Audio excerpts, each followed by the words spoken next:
চুলে যদি ময়লা লাগে শ্যাম্পু লাগাইলে চুল পরিষ্কার হয়ে যায়, তাই যায় না? হ্যাঁ, প্রত্যেকটা জিনিস পরিষ্কারের জন্য একটা হাতিয়ার আছে।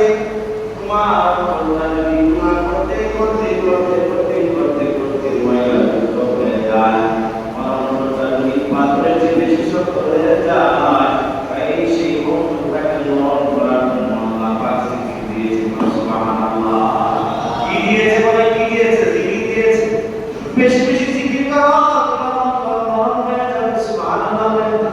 তুমি সকালে বিকালে বলো লা ইলাহা ইল্লাল্লাহ, লা ইলাহা। আমি মাঝে মধ্যে ৬ তাসবিহ ছোট দিই, কয় তাসবিহ বলবো? মাঝে মধ্যে ৬ তাসবিহ, সন্ধ্যে ৬ তাসবিহ, সকালে ৬০০ বার, বিকালে ৬০০ বার, ১০০ বার সুবহানাল্লাহ। ১০০ বার কি বলে? সুবহানাল্লাহ, সুবহানাল্লাহ, সুবহানাল্লাহ, সুবহানাল্লাহ। ১০০ বার। আলহামদুলিল্লাহ, আলহামদুলিল্লাহ, আলহামদুলিল্লাহ।